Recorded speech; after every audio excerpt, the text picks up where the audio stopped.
Hello, happy Tuesday. Today we're going to be reading one of my all-time favorite books. Welcome those that are already here. Awesome.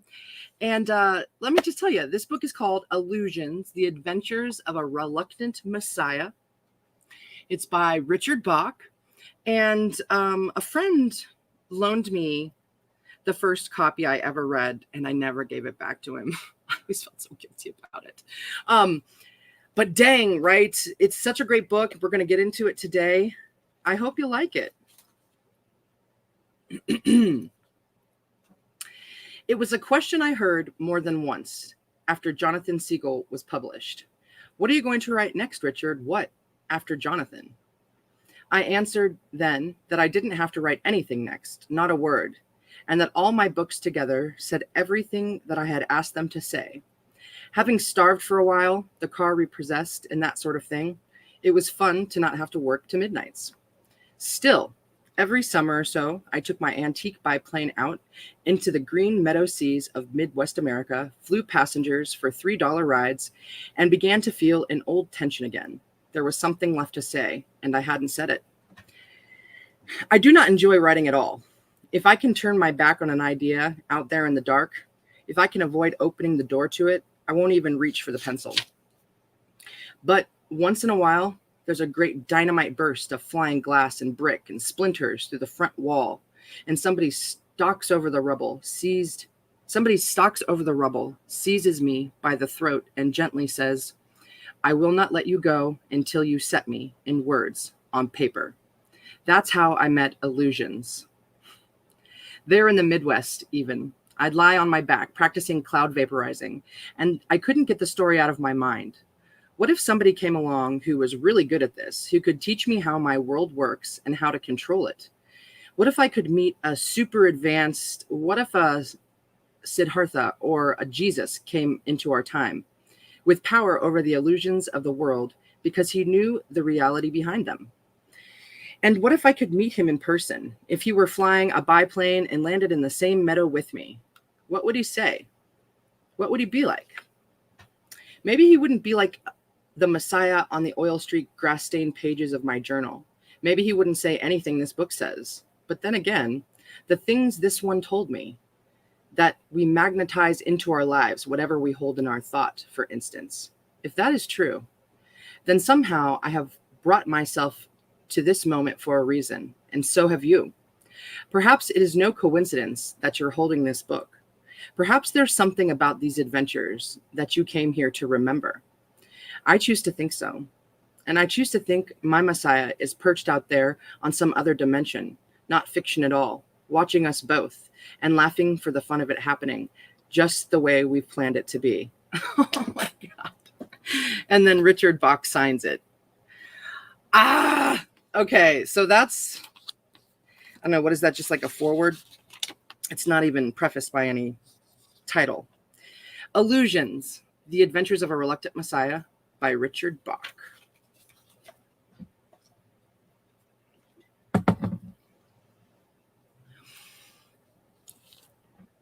Chapter 1. 1. There was a master come unto the earth, born in the holy land of Indiana, raised in the mystical hills east of Fort Wayne. 2. The master learned of this world in the public schools of Indiana, and as he grew in his trade as a mechanic of automobiles. 3. But the master had learnings from other lands and other schools, from other lives that he had lived. He remembered these, and remembering became wise and strong, so that others saw his strengths and came to him for counsel. 4. The master believed that he had power to help himself and all mankind. And as he believed so, it was for him, so that others saw his power and came to him to be healed of their troubles and their many diseases. 5. The master believed that it is well for any man to think upon himself as a son of God. And as he believed, so it was. And the shops and garages where he worked became crowded and jammed with those who sought his learnings and his touch. and the streets outside with those who longed only that the shadow of his passing might fall upon them and change their lives. 6. It came to pass, because of the crowds, that the several foremen and shop managers bid the master leave his tools and go his way. For so tightly was he thronged that neither he nor other mechanics had room to work upon the automobiles. 7. So it was that he went into the countryside, and people following began to call him Messiah and worker of miracles. And as they believed, so it was. 8. If a storm passed as he spoke, not a raindrop touched a listener's head. The last of the multitude heard his words as clearly as the front. No matter lightning nor thunder in the sky above, and always he spoke to them in parables. 9. And he said unto them, within each of us lies the power of our consent to health and to sickness, to riches and to poverty, to freedom and to slavery. It is we who control these, and not another. 10. A millman spoke and said, easy words for you, master, for you are guided as we are not, and need not toil as we toil. A man has to work for his living in this world. 11. The master answered and said, once there lived a village of creatures along the bottom of a great crystal river. 12. The current of the river swept silently over them, all young and old, rich and poor, good and evil. The current going its own way, knowing only its own crystal self. 13. Each creature in its own manner clung tightly to the twigs and rocks of the river bottom, for clinging was their way of life, and resisting the current, what each had learned from birth. 14. But one creature said at last, I'm tired of clinging, though I cannot see it with my eyes. I trust that the current knows where it is going. I shall let go and let it take me where it will. Clinging, I shall die of boredom. 15. The other creatures laughed and said, fool, let go, and that current you worship will throw you tumbled and smashed across the rocks, and you will die quicker than boredom. 16. But the one heeded them not, and taking a breath did let go, and at once was tumbled and smashed by the current across the rocks. 17. Yet in time, as the creature refused to cling again, the current lifted him free from the bottom, and he was bruised and hurt no more. 18. And the creatures downstream, to whom he was a stranger, cried, see, a miracle, a creature like ourselves, yet he flies. See the miracle, come to save us all. 19. And the one carried in the current said, I am no more Messiah than you. The river delights to lift us free. If only we dare let go. Our true work is this voyage, this adventure. 20. But they cried the more, Savior, all the while clinging to the rocks. And when they looked again, he was gone, and they were left alone, making legends of a Savior. 21. And it came to pass, when he saw that the multitude thronged him the more day on day, tighter and closer and fiercer than ever they had, when he saw that they pressed him to heal them without rest and feed them always with his miracles, to learn for them and to live their lives, he went alone that day into a hilltop apart, and there he prayed. 22. Hey, Michael, welcome. Welcome all listeners. And he said in his heart, infinite radiant is, if it be thy will, let this cup pass from me. Let me lay aside this impossible task. I cannot live the life of one other soul, yet 10,000 cry to me for life. I'm sorry I allowed it all to happen. If it be thy will, let me go back to my engines and my tools, and let me live as other men. 23. And a voice spoke to him on the hilltop, a voice neither male nor female, loud nor soft, a voice infinitely kind. And the voice said unto him, Not my will, but thine be done. For what is thy will is mine for thee. Go thy way as other men, and be thou happy on the earth. Oh, I love it so much. Okay, 24. This isn't even the whole story yet. This is just like the beginnings. Okay. 24. And hearing, the master was glad, and gave thanks, and came down from the hilltop, humming a little mechanic's song. And when the throng pressed him with its woes, beseeching him to heal for it, and learn for it, and feed it nonstop from his understanding, and to entertain it with his wonders, he smiled upon the multitude and said pleasantly unto them, I quit. 25. For a moment, the multitude was stricken dumb with astonishment. 26. And he said unto them, If a man told God that he wanted most of all to help the suffering world, no matter the price to himself, and God answered and told him what he must do, should the man do as he is told?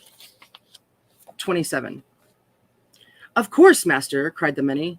It should be pleasure for him to suffer the tortures of hell itself, should God ask it. 28. No matter what those tortures, nor how difficult the task. 29. Honor to be hanged, glory to be nailed to a tree and burned, if so be that God has asked it, they said. 30.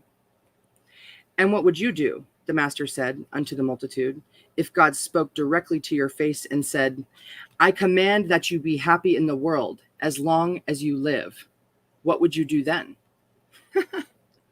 31. And the multitude was silent. Not a voice, not a sound was heard upon the hillsides, across the valleys where they stood. 32. And the master said unto the silence, In the path of our happiness shall we find the learning for which we have chosen this lifetime. So it is that I have learned this day, and choose to leave you now to walk your own path as you please. Of course, the last number is 33.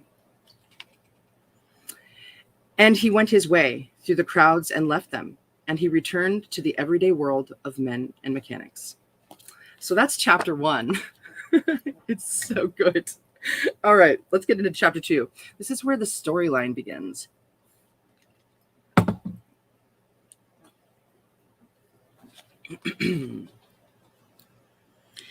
It was towards the middle of a summer that I met Donald Shimoda. In 4 years flying, I had never found another pilot in the line of work I do. Flying with the wind from town to town, selling rides in an old biplane, $3 for 10 minutes in the air. But one day, just north of Ferris, Illinois, I took down from the cockpit of my fleet, and there was an old Travel Air 4000, gold and white, landed pretty as you please in the lemon emerald hay. Mine's a free life, but it does get lonely sometimes. I saw the biplane there, thought about it for a few seconds, and decided it would be no harm to drop in. Throttle back to idle, a full rudder slip, and the fleet and I fell sideways towards the ground. Wind in the flying wires, that gentle good sound, the slow pock-pock of the old engine loafing its propeller around. Goggles up to better watch the landing. Corn stalks, a green leaf jungle swishing close below.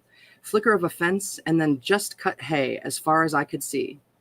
Slick and rudder out of the slip, a nice little roundout above the land, hay brushing the tires, then the familiar calm crashing rattle of hard ground under wheel, slowing, and now a quick burst of noise and power to taxi beside the other plane and stop.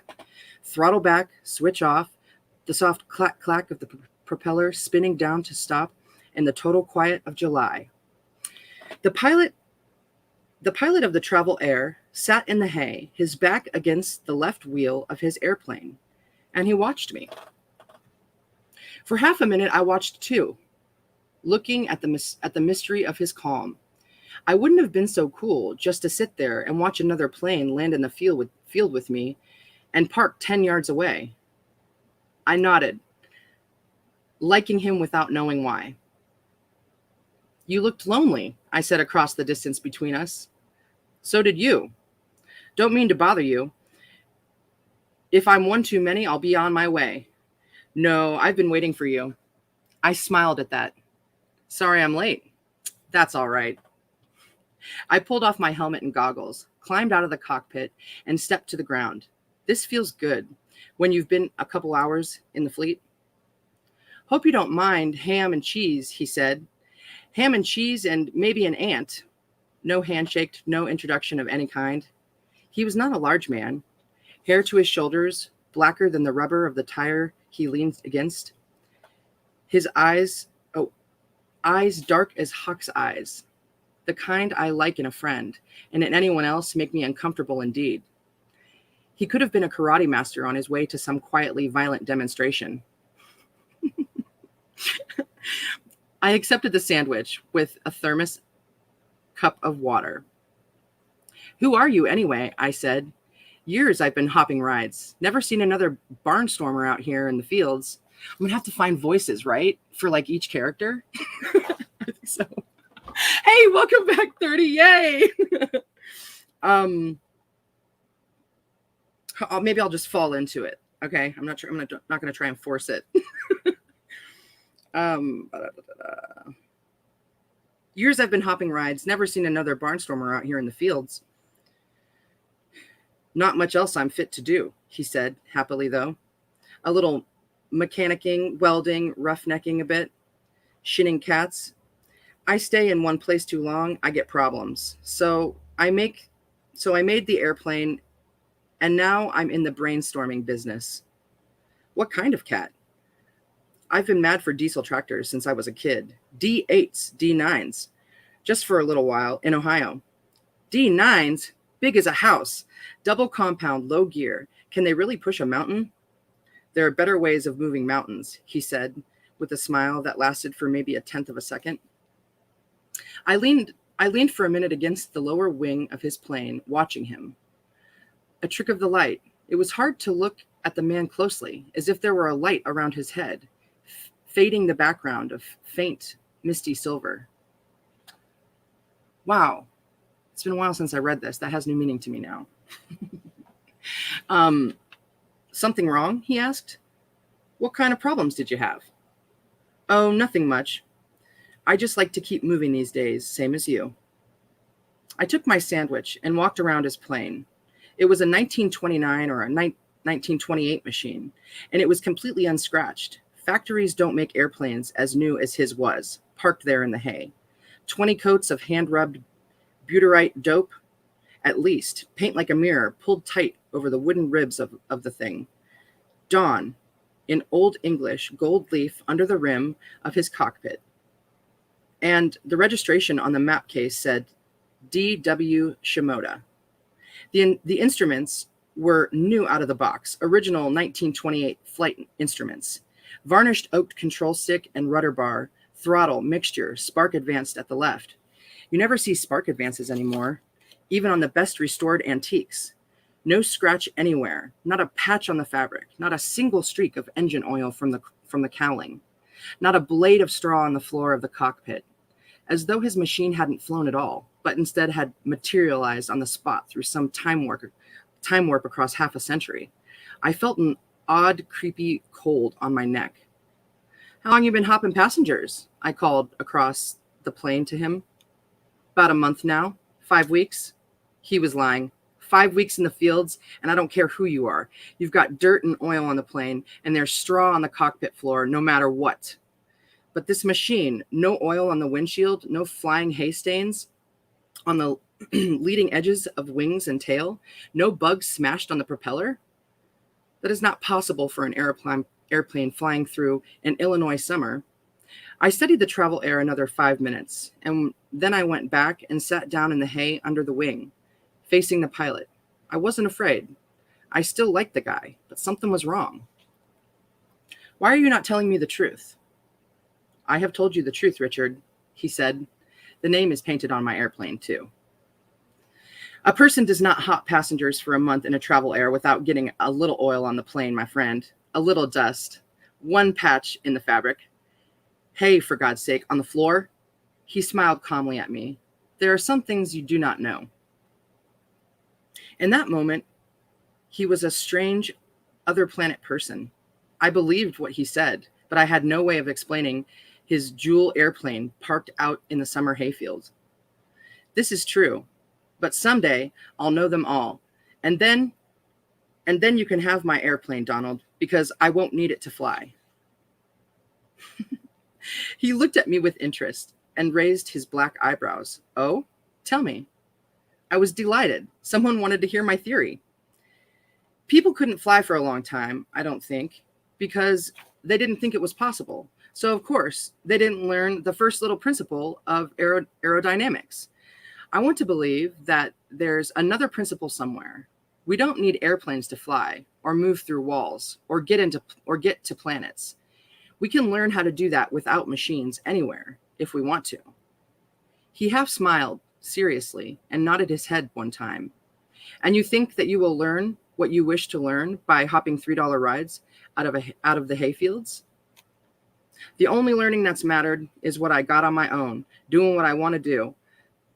There isn't, but if there were a soul on earth who could teach me more of what I want to know than my airplane can, and the sky, I'd be right off now to find him or her. The dark eyes looked at me level.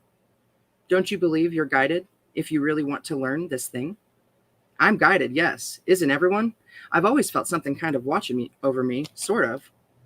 And you think you'll be led to the teacher who can help you? If the teacher doesn't happen to be me, yes. Maybe that's why it happened, he said.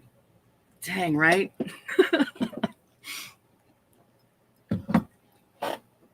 A modern new pickup truck hushed down the road towards us, raising a thin brown fog of dust, and it stopped by the field. The door opened. An old man got out, and a girl of 10 or so. The dust stayed in the air. It was that still. Selling rides, are you? Said the man. The field was Donald Shimoda's discovery. I stayed quiet. Yes, sir, he said brightly. Feel like flying, do you, today? If I did, you cut any didos? Turn any flip-flops with me up there? The man's eyes twinkled, watching to see if we knew him behind his country bumpkin talk. Will if you want, won't if you don't. And you want the dear Lord's fortune, I suppose. $3 cash, sir, for 9-10 minutes in the air. That is 33 1/3 cents per minute. And worth it, most people tell me. It was an odd bystander feeling to sit there idle and listen to the way this fellow worked his trade. I liked what he said, all low key. I had grown so used to my own way of selling rides. Guaranteed, 10 degrees cooler upstairs, folks. Come on up where the birds and angels fly. All of this for $3 only. A dozen quarters from your pocket or purse. I'd forgotten there might be another. There's a tension, flying and selling rides alone. I was used to it, but still it was there. If I don't fly passengers, I don't eat. Now, when I could sit back, not depending for my dinner on the outcome, I relaxed for once and watched. Seems like an important paragraph. The girl stood back and watched too. Blonde, brown-eyed, solemn-faced. She was here because her grandpa was. She did not want to fly. Most often, it's the other way around. Eager kids and cautious elders. But one gets a sense for these things when it's one's livelihood, and I knew that girl wouldn't fly with us if we waited all summer. Which one of you gentlemen, the man said. Shimoda poured himself a cup of water. Richard will fly you. I'm still on my lunch hour, unless you want to wait. No, sir, I'm ready to go. Can we fly over my farm? Sure, I said. Just point the way you want to go, sir. I dumped my bedroll and tool bag and cook pots from the front cockpit of the fleet, helped the man into the passenger seat and buckled him in. Then I slid down into the rear cockpit and fastened my own seatbelt. Give me your prop, will you, Don? Yep. He brought his water cup with him and stood by the propeller. What do you want? Hot and brakes. Pull it slow. The impulse will take it right out of your hand. Always when somebody pulls the fleet propeller, they pull on it too fast, and for complicated reasons, the engine won't start. But this man pulled it around ever so slowly, as though he had done it forever. The impulse spring snapped, sparks fired in the cylinders, and the old engine was running that easy. He walked back to his airplane, sat down, and began talking to the girl. In a great burst of raw horsepower and flying straw, the fleet was in the air, climbing through 100 feet. If the engine quits now, we land in the corn.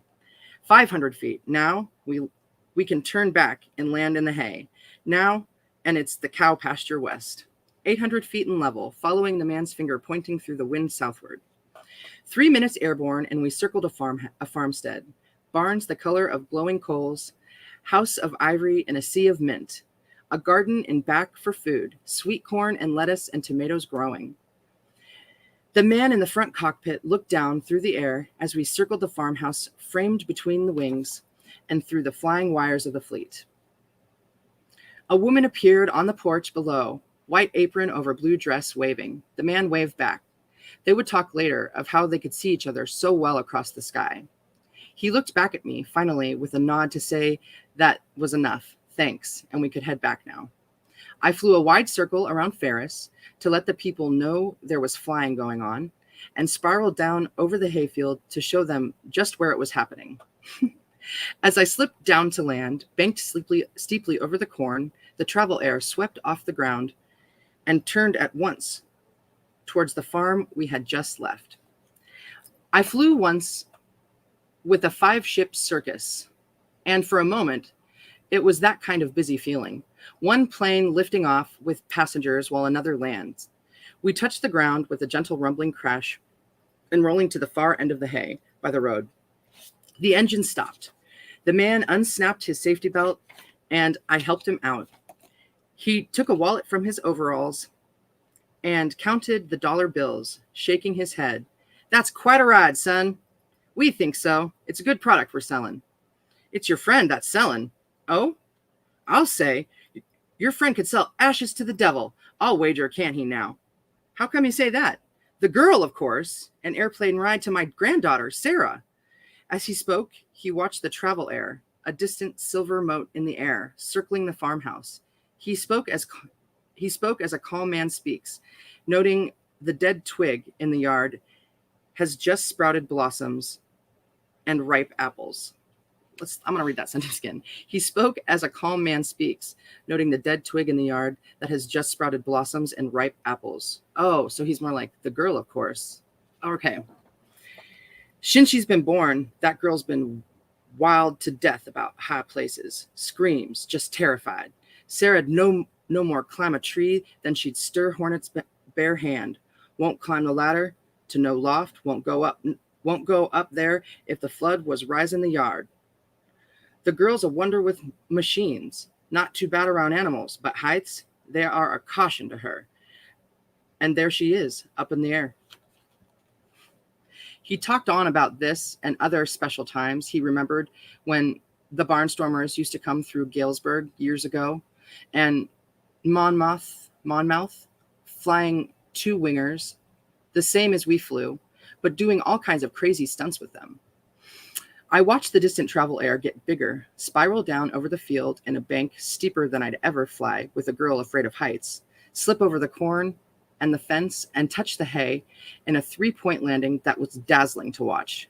Donald Shimona must have been flying for a good long while to land a travel air that way. The airplane rolled to a stop beside us, no extra power required, and the propeller clanked softly to stop. I looked closely. There were no bugs on the propeller, not so much as a single fly killed on the 8-foot blade. I sprang to help, unshackled the girl's safety belt, opened the little front cockpit door for her, and showed her where to step so her foot wouldn't go through the wing fabric. How'd you like that? I said. She didn't know I spoke.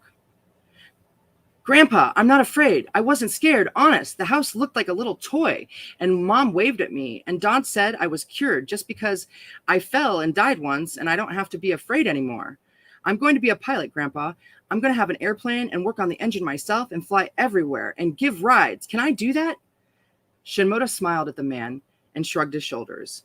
He told you were going to be a pilot, did he, Sarah? No, but I am. I'm already good with engines. You know that. Well, you can talk about that with your mother. Time for us to be getting home. The two thanked us and one walked.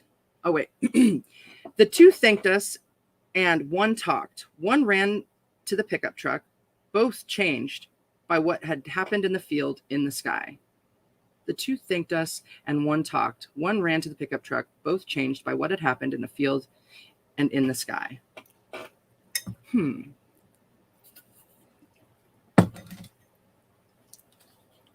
Two automobiles arrived, then another, and we had a noon rush of people who wanted to see Ferris from the air. We flew 12 or 13 flights as fast as we could get them off. And after that, I made a run to the station in town to get car gas for the fleet. Then a few passengers, a few more, and it was evening, and we flew solid back-to-back flights till sunset. A sign somewhere said population 200. And by dark, I was thinking we had flown them all, and some out-of-towners as well. I'd forgotten the rush of flying to ask about Sarah and what Don had told her, whether he had made up the story or if he thought it was true about dying. And every once in a while, I watched his plane closely while passengers changed seats. Not a mark on it, no oil drop anywhere, and he apparently flew to dodge the bugs that I had to wipe from my windshield every hour or two. There was just a little light in the sky when we quit. By the time I laid dry corn stalks in my tin stove, set them over with charcoal bricks, and lit the fire, it was full dark, the firelight throwing colors back from the airplanes parked close, and from the golden straw about us. I peered into the grocery box. It's soup or stew or SpaghettiOs, I said, or pears or peaches. Want some hot peaches? No difference, he said mildly. Anything or nothing. Man, aren't you hungry? This has been a busy day. You haven't given me much to be hungry for, unless that's good stew. I opened the stew can with my Swiss Air officer's escape and evasion knife, did a similar job on the SpaghettiOs, and propped both cans over the fire. My pockets were tight with cash. This was one of the pleasanter times of day for me. I pulled the bills out and counted, not bothering much to fold them flat. I came to $147, and I figured in my head, which is not easy for me. That's let's see, 4 and carry the 2, 49 flights today. Broke $100 day, Don. Just me and the fleet. You must have broke 200 easy. You fly mostly 2 at a time. Mostly, he said. About this teacher you're looking for, he said. I ain't looking for no teacher, I said. I'm counting money. I can go a week on this, and I can be rained out cold for 1 solid week. He looked at me and smiled. When you're done swimming in your money, he said, would you mind passing my stew? Hey, boy, hey. Same hair too, just growing. It's just growing is all. All right, chapter 3. Okay. Throngs and masses and crowds of people, torrents of humanity pouring against one man in the middle of them all. Then the people became an ocean that would drown the man. But instead of drowning, he walked over the ocean, whistling, and disappeared. The ocean of water changed to an ocean of grass. A white and gold Travel Air 4000 came down to land on the grass, and the pilot got out of the cockpit and put up a cloth sign, fly, $3, fly. It was 3 o'clock in the morning when I woke from the dream, remembering it all, and for some reason happy for it. I opened my eyes to see in the moonlight that big Travel Air parked alongside the fleet. Shimoda sat on his bedroll as he had when first I met him, leaning back against the left wheel of his airplane. It wasn't that I saw him clearly. I just knew he was there. Hi, Richard, he said quietly in the dark. Does that tell you what's going on? Does what tell me? I said foggily. I was still remembering and didn't think to be surprised that he'd be awake. Your dream. The guy and the crowds and the airplane, he said patiently. You were curious about me, so now you know, okay? There were news stories. Donald Shimoda, the one they were beginning to call the Mechanic Messiah, the American avatar who disappeared one day in front of 25,000 eyewitnesses. I did remember that. Had read it on a small-town Ohio newspaper rack because it was on the front page. Donald Shimoda? At your service, he said. Now you know, so you don't have to puzzle me out anymore. Go back to sleep. I thought about that for a long time before I slept. Are you allowed? I didn't think you get a job like that, the Messiah. You're supposed to save the world, aren't you? I didn't know the Messiah could just turn in his keys like that and quit. I sat high on top, son of a gun. I sat high on the top cowling of the fleet and considered my strange friend. Toss me a 9/16, would you please, Don? He hunted in the tool bag and pitched the wrench up at me. As with the other tools that morning, the one he threw slowed and stopped within a foot of me, floating weightless, turning lazy in midair. The moment I touched it, though, it went heavy in my hand. An everyday chrome vanadium aircraft end wrench. Well, not quite every day. Ever since a cheap 7/8 broke in my hand, I bought the best tools a man can have. This one happened to be a snap-on, which as any mechanic knows is not your everyday wrench. Might as well be made of gold. The price of the thing, but it's a joy in the hand, and you know it will never break, no matter what you do with it. Of course you can quit. Quit anything you want. If you change your mind about doing anything, you can quit breathing if you want to. He floated a Phillips screwdriver for his own amusement. So I quit being the Messiah, and if I sound a little defensive, it's maybe because I am still a little defensive. Better that than keeping the job and hating it. A good Messiah hates nothing and is free to walk any path he wants to. Well, that's true for everybody, of course. We're all the sons of God, or children of the is, or ideas of the mind, or however else you want to say it. I worked at tightening the cylinder nuts on the Kinner engine, a good power plant, an old B5. But these nuts want to loosen themselves every 100 flying hours or so, and it's wise to say one jump ahead.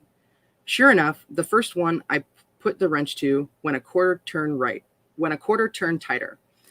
And I was glad for my wisdom to check them all this morning before flying any more customers. Well, yes, Don, but it seems as if messiahing would be different from other jobs, you know? Jesus going back to hammering nails for a living, maybe it just sounds odd.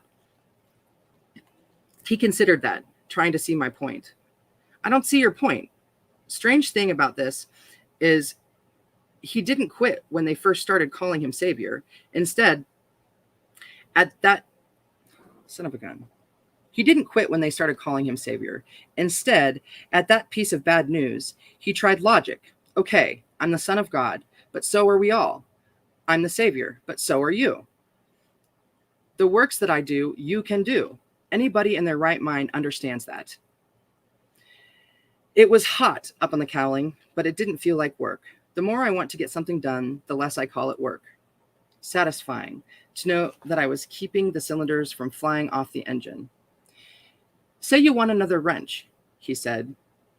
I do not want another wrench, and I happen to be so spiritually advanced that I consider these tricks of yours mere party games, Shimoda, of a moderately evolved soul, or maybe a beginning hypnotist. A hypnotist? Boy, are you ever getting warm? But better hypnotist than Messiah. What a dull job. Why didn't I know it was going to be a dull job? You did, I said wisely. He just laughed. Did you ever consider, Don, that it might not be so easy to quit after all?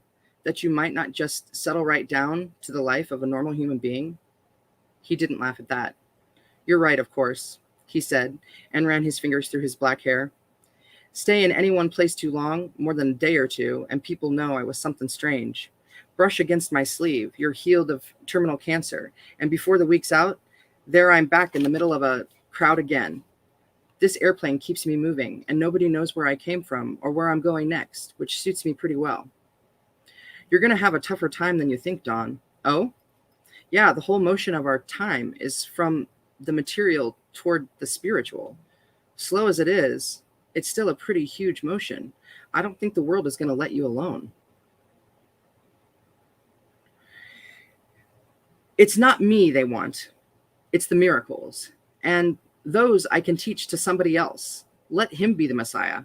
I won't tell him it's a dull job. And besides, there is no problem so big that it cannot be run away from.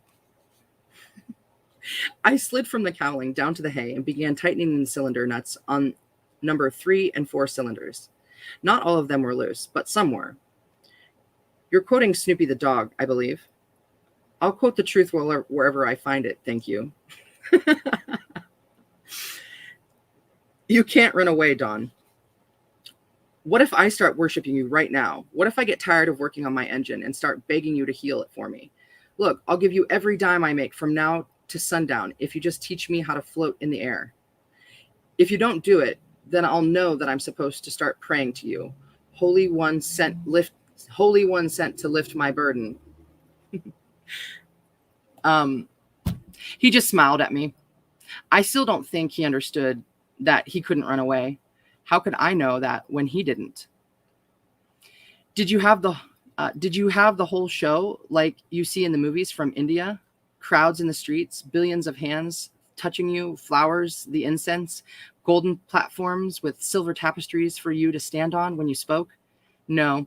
Even before I asked for the job, I knew I couldn't stand that. So I chose the United States, and I just got the crowds. It was pain for him, remembering, and I was sorry I had brought the whole thing up. He sat in the hay and talked on, looking through me.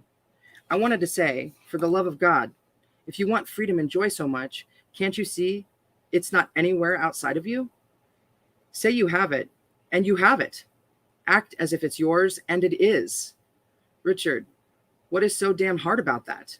But they didn't even hear, most of them, miracles, like going to auto races to see the crashes. They came to me to see miracles. First, it's frustrating, and then after a while, it just gets dull. I have no idea how the other messiahs could handle it, could stand it. You put it that way, it does lose some of its charm, I said. I tightened the last nut and put my tools away. Where are we headed today? He walked to my cockpit, and instead of wiping the bugs off my windshield, he passed his hand over it, and the smashed little creatures came alive and flew away. His own windshield never needed cleaning, of course, and now I knew his engine would never need any maintenance either. I don't know, he said. I don't know where we're headed.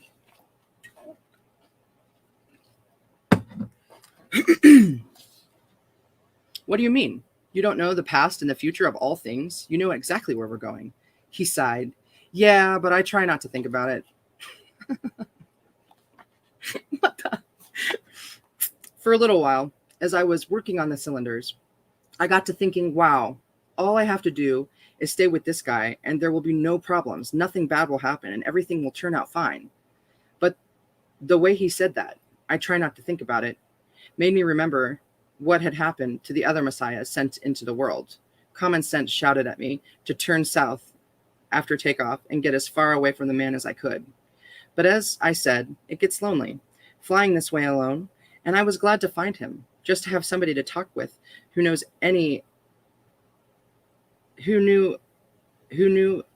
an aileron. I don't know how to, an aileron from a vertical stabilizer. Right. Yeah. I think that's plain speak. I should have turned south, but after takeoff, I stayed with him and we flew north and east into that future that he tried not to think about. Chapter 4. Where do you learn all this stuff, Dawn? You know so much, or maybe I just think you do. No, you do know a lot. Is it all practice? Don't you get any formal training to be a master? They give you a book to read. I hung a fresh washed silk scarf on the flying wires and I stared at him. A book? Savior's Manual. It's kind of the Bible for masters. There's a copy around here somewhere if you're interested. Yes, yes. You mean a regular book that tells you. He rummaged around for a while in the baggage space behind the hardest of the travel air. Oh, sorry. Behind the headrest of the travel air and came up with a small volume bound in what looked like suede. Messiah's Handbook, Reminders for the Advanced Soul. What do you mean, Savior's Manual? It says Messiah's Handbook. Something like that. He started to pick up things around his airplane as though he thought it was time to be moving on. I leafed through the book, a collection of maxims and short paragraphs. Perspective, use it or lose it. If you turn to this page, you're forgetting that what is going on around you is not reality. Think about that. Remember where you came from, where you're going, and why you created this mess you got yourself into in the first place. You're going to die a horrible death. Remember, it's all good training, and you'll enjoy it more if you keep the facts in mind. Take your dying with some seriousness, however. Laughing on the way to your execution is not generally understood is not generally understood by less advanced life forms, and they'll call you crazy.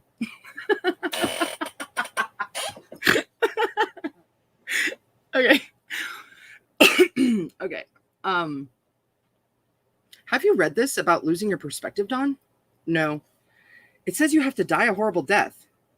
You don't have to. Depends on the circumstances and how you feel like arranging things. Are you going to die a horrible death? I don't know. Not much point in it. Would you think? Now that I've quit the job, a quiet little ascension ought to be enough. I'll decide in a few weeks when I finish what I came for. This is so cool. I put him down for kidding, the way he did from time to time. I didn't know then that he was serious about the few weeks. I went on into the book. It was the kind of knowledge a master would need, all right. Learning is finding out what you already know. Doing is demonstrating that you know it. Teaching is reminding others that they know just as well as you. You are all learners, doers, teachers. Your only obligation in any lifetime is to be true to yourself.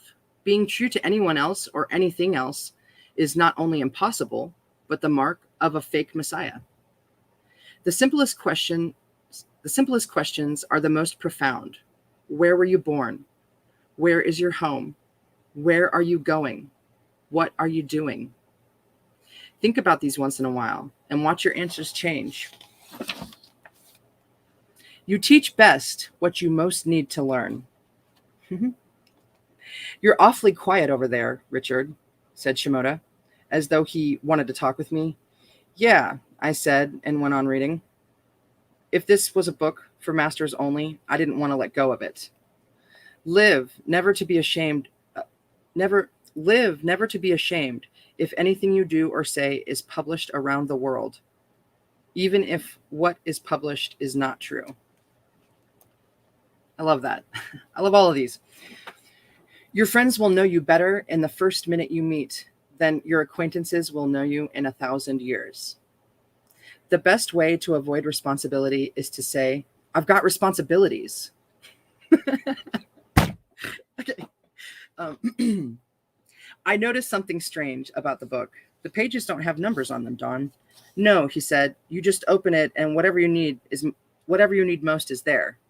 A magic book. No, you can do it with any book. You can do it with an old newspaper. If you read carefully enough. Haven't you done that? Hold some problem in your mind, then open a book handy and see what it tells you. I do that all the time. But I mean, I guess I have been reading this book for over a decade. No. Well, try it sometime. I tried. I closed my eyes and wondered what was going to happen to me if I stayed much longer with this strange person. It was fun to be with him, but I couldn't shake the sense that something not fun at all was going to happen to him before long, and I didn't want to be around when it did. Thinking that, I opened the book with my eyes still closed, then opened them and read, "You are led through your lifetime by the inner learning creature, the playful spiritual being that is your real self. Don't turn away from possible futures before you're certain you don't have anything to learn from them. You're always free to change your mind and choose a different future or a different past." Eee! Choose a different past? Literally or figuratively? Or how did that mean? I think my mind just boggled, Dawn. I don't know how I could possibly learn from this stuff. Practice. A little theory and a lot of practice, he said. Take you about a week and a half. A week and a half. Yeah. Believe you know all answers, and you know all answers. Believe you're a master, and you are. I never said I wanted to be any master. That's right, he said. You didn't. But I kept the handbook, and he never asked for it back. All right. Okay, how long have I been streaming here? Okay, I'm going to keep going. 5.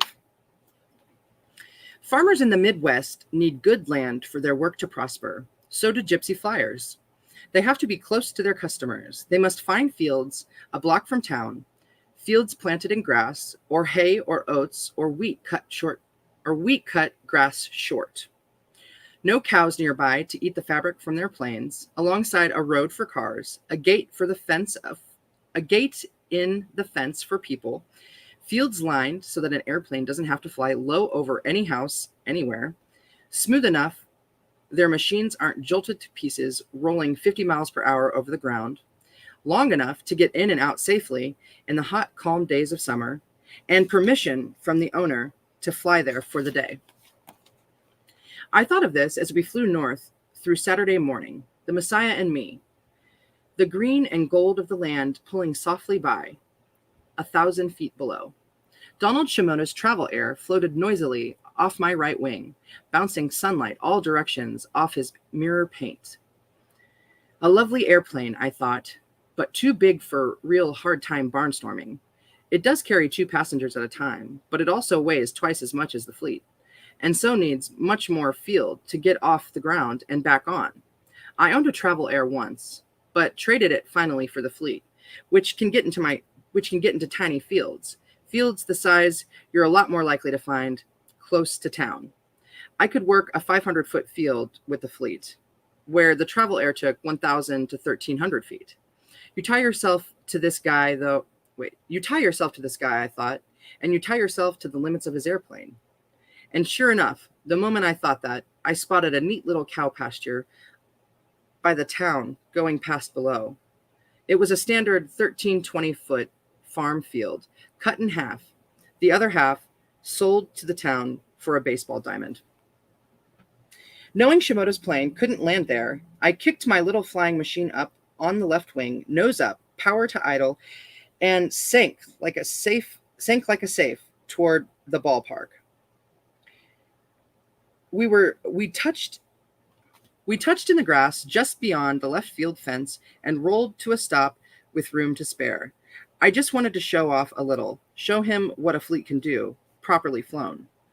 A burst of throttle swung me around for takeoff again, but when I turned to go, there was the Travel Air all set up on final approach to land. Tail down, right wing up, it looked like some glorious, graceful condor turning to land on a broom straw.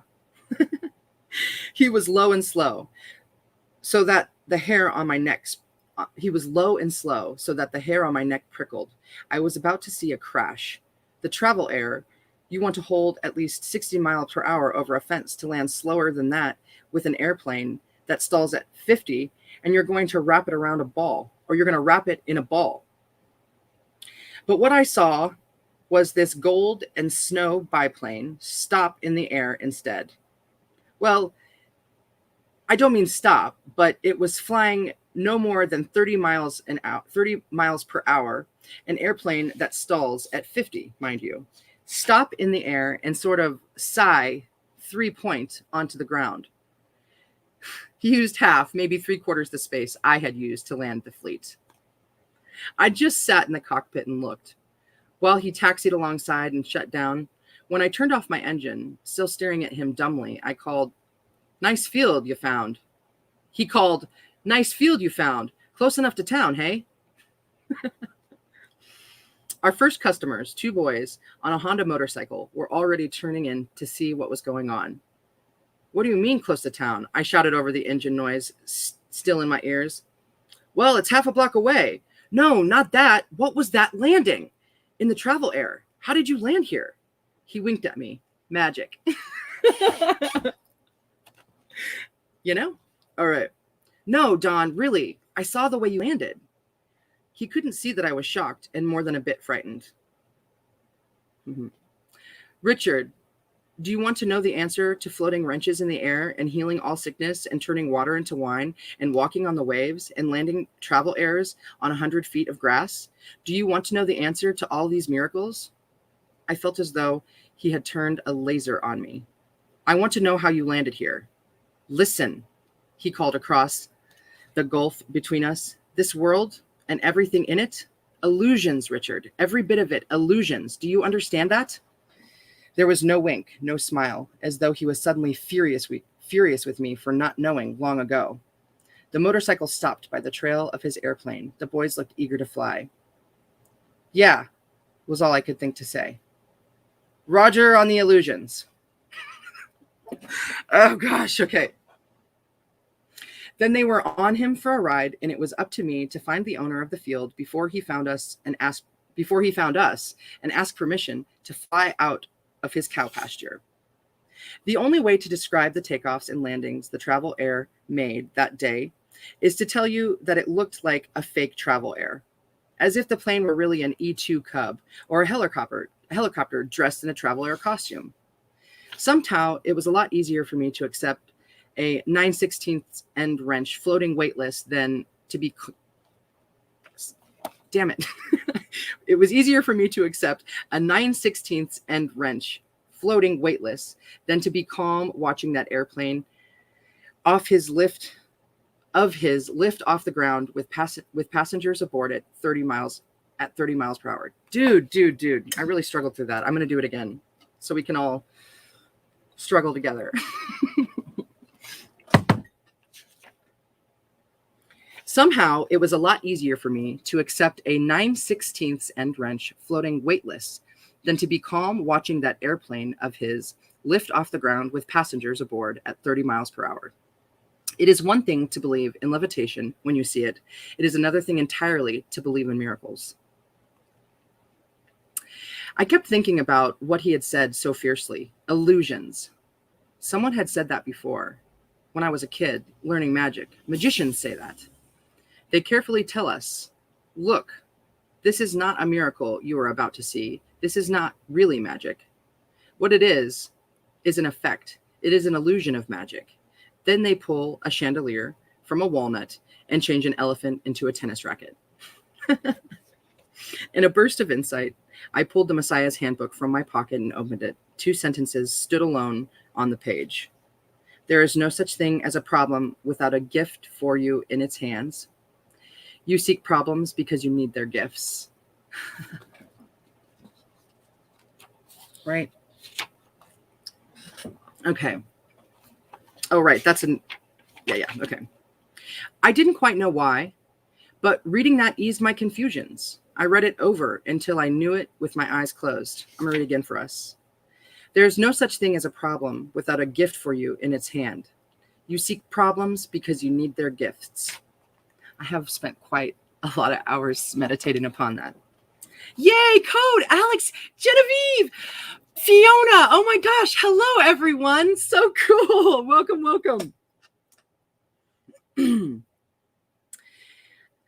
The name of my own town was Troy, and the pasture there promised to be as good to us as the hayfield in Ferris had been. But in Ferris, I had felt a certain calm, and here was a tension in the air that I didn't like at all. The flying that was a once-in-a-lifetime adventure to our passengers was for me routine, overshadowed by that strange uneasiness. My adventure was this character I was flying with. The impossible way he made his go, and the odd things that he had said to explain it.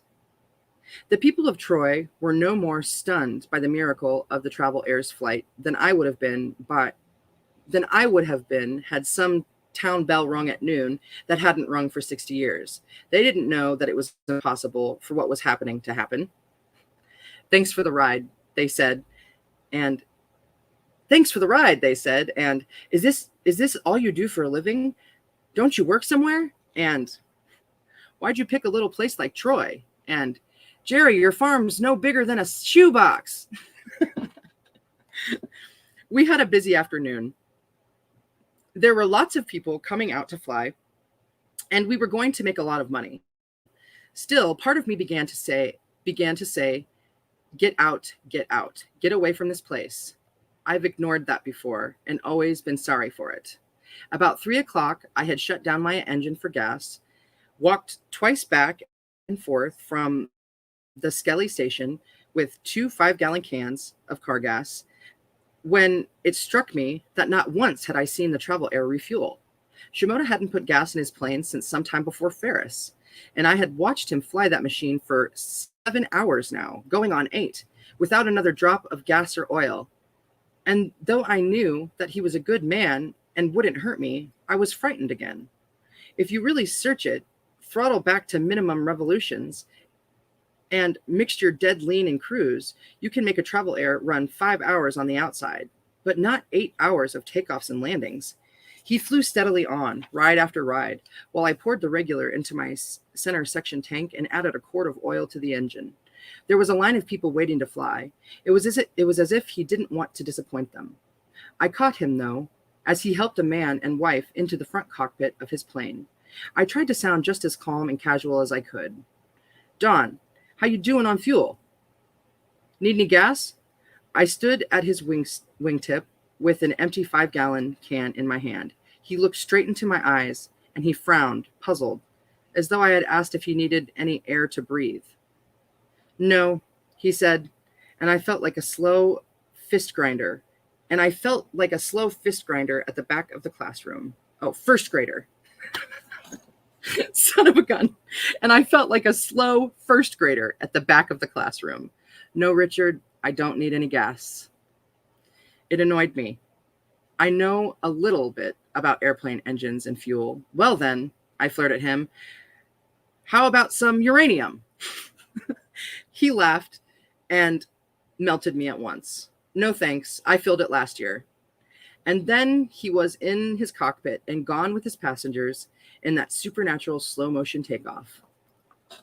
I wished first that the people would go home, then that we would get out of here fast, people or not, then that I would have the sense to get out of here alone at once. And all I wanted was to take off and find a big empty field far away from any town and just sit and think and write what was happening in my journal, make some sense of it all. I stayed out of the fleet, resting till Shimoda landed again. I walked to his cockpit. There in the propeller blast of the big engine. I've flown about enough, Dawn. Gonna be on my way. Land out from towns and be a little less busy for a while. It's been fun flying with you. See you again sometime, okay? He didn't blink. One more flight and I'll be with you. Guy's been waiting. All right. The guy was waiting in a battered wheelchair, rolled down the block to the field. He was kind of smashed down and twisted into the seat as if by some high gravity force, but he was here because he wanted to go flying. There were other people around, 40 or 50, some in, some out of their cars, watching curiously how Don would get the man from the chair to the plane. He didn't think about it at all. Do you want to fly? The man in the wheelchair smiled, and a twisted smile, and nodded sideways. Let's go, let's do it, Don said quietly, as though he was talking to someone who had waited on the sidelines a long while, whose time had come to go into the game again. If there was anything strange about that moment, looking back on it, it was the intensity with which he spoke. It was casual, yes, but it was a command too, that expected the man to get up and get into the plane, no excuses. What happened then? It was as if the man had been acting and finished the last scene of his crippled invalid part. It looked staged. The high gravity broke away from him as though it was never there. He launched off the chair at a half run, amazed at himself, towards the travel air. I was standing close. I heard him. "What did you do?" he said. "What did you do to me?" "You are going to fly? Are you going to fly or are you going to fly?" Don said. "The price is $3. Pay me before takeoff, please." "I'm flying," he said. Shimoda didn't help him into the front cockpit the way he usually helped his passengers. The people in the cars were out of the cars. There was an odd murmur from the watchers and then shocked silence. The man hadn't walked since his truck went off a bridge 11 years before. Like a kid putting on bedsheet wings, he hopped into the cockpit and slid down into the seat, moving his arms a lot as though he had just been given arms to play with. Before anybody could talk, Don pressed the throttle and the travel L rolled up into the air, steep turning around the trees and climbing like fury. Can a moment be happy and at the same time terrifying? There followed a lot of moments like that. It was wonder at what could only be called a miraculous healing to a man who looked like he deserved it. And at the same time, something uncomfortable was going to happen when those two came down again. The crowd was a tight knot waiting, and a tight knot of people is a mob, and that is not good at all. Minutes ticked, eyes bored into that little biplane flying so carefree in the sun, and some violent thing was set to go off. The travel air flew son of a gun. The travel air flew some steep lazy eights, a tight spiral, and then it was floating over the fence like a slow, noisy flying saucer to land. If he had any sense at all, he would let his passengers off at the far side of the field, take off fast, and disappear. There were more people coming, another wheelchair, pushed by a lady running. He taxied toward the crowd, spun the plane about to keep the propeller pointed away, shut down the engine. The people ran to the cockpit, and for a minute, I thought they were going to tear the fabric from the fuselage to get to the two. Was it cowardly? I don't know. I walked to my airplane, pumped the throttle and primer, pulled the propeller to start the engine. Then I got into the cockpit and turned the fleet into the wind and took off. The last I saw of Donald Shimoda, he was sitting on the rim of his cockpit, and the mob had surrounded him, or had him surrounded. I turned east, then southeast, and after a while, the first big field I found with trees for shade and a stream to drink from, I landed for the night. It was a long way from any town.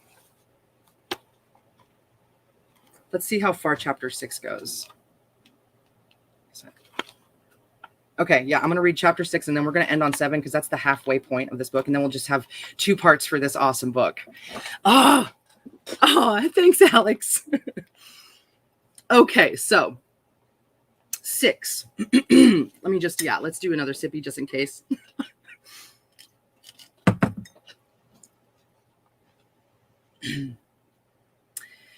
To this day, I can't say what it was came over me.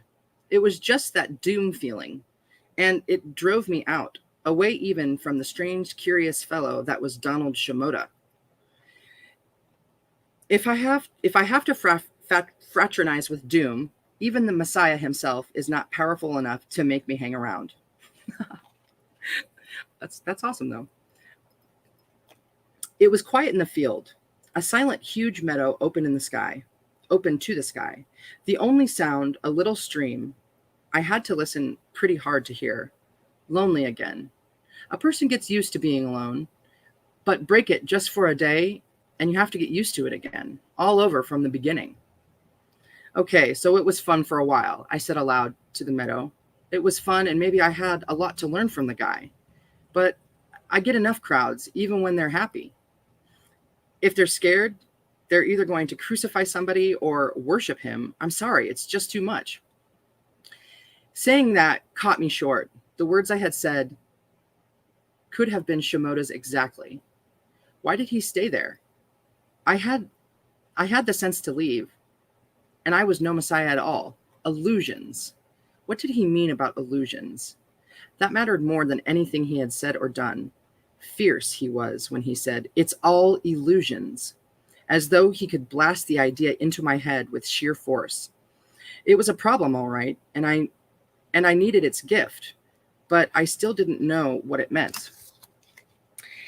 I got a fire going after a while, cooked me up a kind of leftover goulash of bits and pieces of soybean meat and dry noodles and a hot dog from 3 days ago that boiling should have been good enough for. The tool bag was crushed alongside the grocery box, and for no reason, I fetched out the 9/16 and looked at it, wiped it clean, and stirred the goulash with it. I was alone, mind you, no one to watch. So, for fun, I tried floating it in the air, the way he had done it. If I tossed it right straight up and blinked my eyes, when it stopped going up and started coming back down, I got a half-second feeling that it was floating. But then it thunked back down on the grass or on my knee, and the effect was shattered fast. But this very same wrench, how did he do it? If that's all illusion, Mr. Shimoda, then what is real? And if this life is illusion, why do we live it at all? I gave up at last, tossed the wrench a couple more times and quit. And quitting was suddenly glad. All at once happy that I was where I was and knew what I knew, even though it wasn't the answer to all existence or even a few illusions. When I'm alone, sometimes I sing. Oh, me and my old paint. Dang, I should have sang that. I sang, patting the wing of the fleet in true love for the thing. Remember, there was nobody here. We'll wander the sky, hoppin' round hayfields till one of us gives in. Music and words, both I compose as I go along. And it won't be me giving in, paint, unless you break a spar. And then I'll just tie you up with a ball and wire, and we'll go flying on. We'll go flying on. If I heard a melody, I would have sang it. The verses are endless, and when I get going and happy, since the rhyming isn't that crucial, I had stopped thinking about the problems of the Messiah. There was no way I could figure out who he was or what he meant, and so I stopped trying, and I guess that's what made me smile.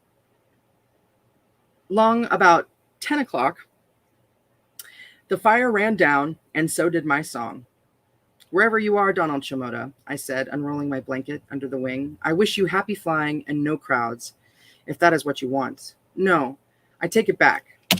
I wish you, dear lonely Messiah, that you find whatever it is you want to find. His handbook fell out of the pocket as I took it off my shirt, and I read where it opened. The bond that links your true family is not one of blood, but of respect and joy in each other's life. Rarely do members of one's family grow up under the same roof. I got to read it again, okay? Because it's really powerful. Pelly, welcome, yay! The bond that links your true family is not one of blood, but of respect and joy in each other's life. Rarely do members of one's family grow up under the same roof. Y'alls. I didn't see how that applied to me and reminded myself never to look at a book. Oh, son of a gun. I didn't know how that applied to me and reminded myself never to let a book replace my own thinking. Smart. It's cool. I rushed down under the blanket, and then I was out like a bulb turned off, warm and dreamless under the sky and under several thousand stars that were illusions, maybe, but pretty ones for sure. When I came conscious again, it was just sunrise, Rose light and gold shadows. I woke not because of the light, but because something was touching my head, ever so gently.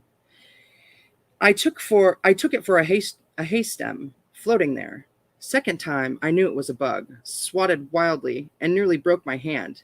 A 9/16 wrench is a hard chunk of iron to swat full speed, and I woke up fast. The wrench bounced off the aileron hinge, buried itself for a moment in the grass, and floated grandly to hover in the air again. Then, as I watched, coming wide awake, it sank softly back down to the ground and was still. By the time I thought to pick it up, it was the same old 9/16 I knew and loved, just as heavy, just as eager to get at all those pesky nuts and bolts. Well, hell. I never say hell or damn, carry over from an ego thing as a child, but I was truly puzzled, and there was nothing else to say. What was happening to my wrench? Donald Chimoto was 60 miles at least over some horizon from here. I hefted the thing, examined it, balanced it, feeling like a prehistoric ape that cannot understand a wheel is turning before its very eyes. That had to be some simple reason. There had to be some simple reason. I gave up at last, annoyed, put it on the tool bag, and lit the fire for my pan bread. There was no rush to go anywhere. Might stay here all day if I felt like it. The bread had risen well in the pan, was just ready to be turned when I heard the sound in the sky to the west.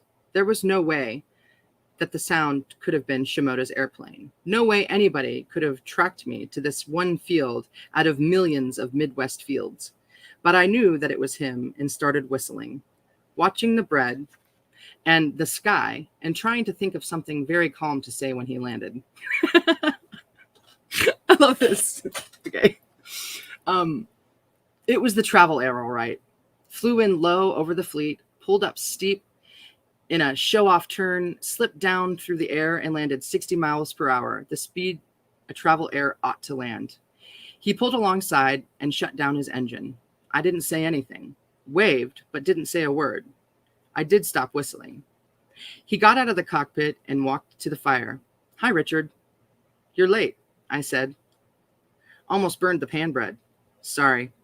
I handed him a cup of steamed water and a tin plate with half a pan bread and a chunk of margarine. How'd it go? I said. Went okay, he said with an instant half smile. I escaped with my life. Had some doubts you would. He ate the bread for a while in silence. You know, he said at last, contemplating his meal, this is really terrible stuff. Nobody says you have to eat my pan bread, I said crossly. Why does everybody hate my pan bread? Nobody likes my pan bread. Why is that? Ascended Master. Well, he grinned, and I'm speaking as God now. I'd say that you believe that it's good and that therefore it does taste good to you. Try it without deeply believing that you believe, and it's sort of like a fire after a flood in a flour mill, don't you think? You meant to put the grass in it, I guess. Shit. Okay. Sorry, fell off my sleeve somehow. But I don't think the basic bread itself. But don't you think the basic bread itself, not the grass or the little charred part, the basic pan bread, don't you think? Terrible, he said, handing me back all but a bite of what I had handed it to him. I'd rather starve. Still have the peaches? In the box.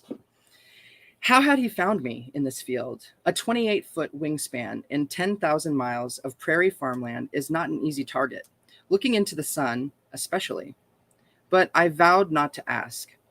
If he wanted to tell me, he would tell me. How did you find me? I said. I could have landed anywhere.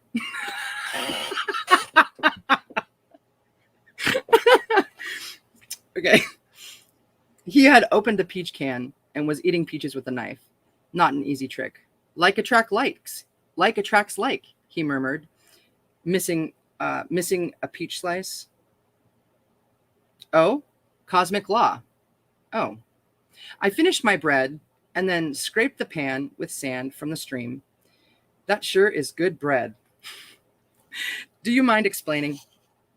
How is it that I am like your esteemed self? Or did by like you mean the airplanes are alike, sort of? We miracle workers got to stick together, he said.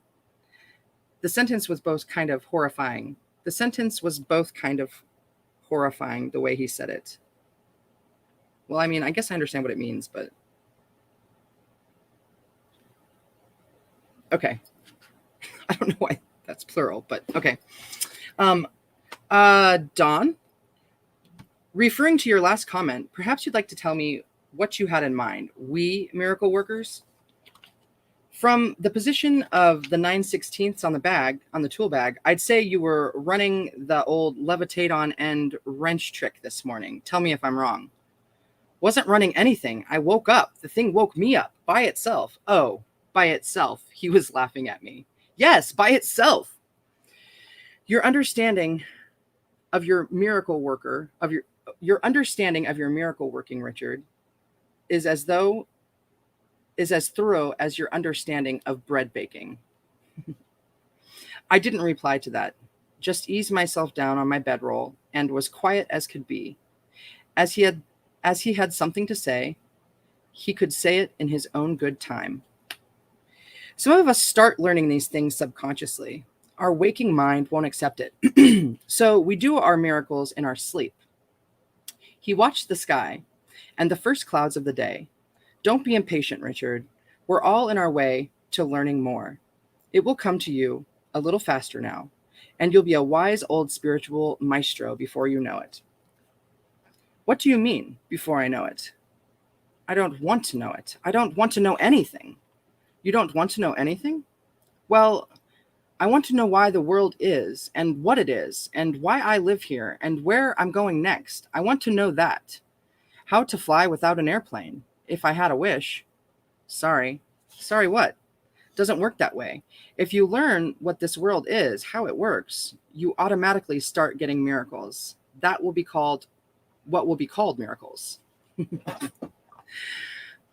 But of course, nothing is miraculous. Learn what the magician knows, and it's not magic anymore. He looked away from the sky. You're like everybody else. You already know this stuff. You're just not aware that you know it yet. I don't recall, I said. I don't recall your asking me whether I want to learn this thing. Whatever it is that has brought you crowds and misery all your life seems to have slipped my mind. Soon as I said the words, I knew that he was going to say I'd remember later, and that he'd be right. He searched out in the grass, the last of the flour in its bag for a pillow. He stretched out in the grass, the last of the flour in its bag for a pillow. Look, you don't worry about the crowds. They can't touch you unless you want them to. You're magic, remember? Foof! You're invincible. You walk through the doors. Crowd got you at Troy, didn't it? Crowd got you at Troy, didn't it? Did I say I didn't want them to? I allowed that. I liked it. There's a little ham in all of this. There's a little ham in all of us, or we'd never make it as masters. But didn't you quit? Didn't I read? The way things were getting, I was turning into the one and only full-time Messiah, and that job I quit cold. But I can't unlearn what I've spent lifetimes coming to know, can I? I closed my eyes and crunched the hay stem. Look, Donald, what are you trying to tell me? Why don't you come right out and say what is going on? It was quiet for a long time, and then he said, maybe you ought to tell me. You tell me what I'm trying to say, and I'll correct you if you're wrong. I thought about that for a minute and decided to surprise him. Okay, I'll tell you. I practiced, then paused to see how long he could wait if what I had said didn't come out too fluent. The sun was high enough now to be warm, and way off in some hidden field, a farmer worked a diesel tractor cultivating corn on Sunday. Okay, I'll tell you. First of all, it was no coincidence when I first saw you landed down in that field at Ferris, right? He was quiet as the hay as the hay growing. He was quiet as the hay growing. And second of all, you and I have some kind of mystical agreement, which apparently I have forgotten and you haven't. Only a soft wind blowing, and the distant tractor sound wafting back and forth with it. There was part of me listening that didn't think that I was a fiction. I was making up a true story. I'm going to say that we met 3,000 or 4,000 years ago, give or take a day. We like the same kind of adventures. We probably hate the same sort of destroyers. Learn with about as much fun, about as fast as each other. You've got a better memory. Our meeting again is what you mean by like attracts like. That you said. I picked a new hay stem. How am I doing? For a while I thought it was going to be a long haul, he said. It is going to be a long haul, but I think there's a slim outside chance that you might make it this time. Keep talking. For another thing, I don't have to keep talking because you already know what things people know. But if I didn't say these things, you wouldn't know what I think that I know, and whether that I can't learn any of the things I want to learn. I put down my hay stem. What's in it for you, Don? Why do you bother with people like me? Whenever somebody is advanced as you are, he gets all these miracle powers as byproducts. You don't need me. You don't need anything at all from this world. I turned my head and looked at him. His eyes were closed. Like gas in the travel air? He said. Right, I said. So all there is left in this world is boredom. There are no adventures when you know that you can't be troubled by anything on this earth. Your only problem is that you don't have any problems. That, I thought, was a terrific piece of talking. You missed there, he said. Tell me why I quit my job. Do you know why I quit the Messiah job? Crowds, you said. Everybody wanting you to do their miracles for them. Yeah.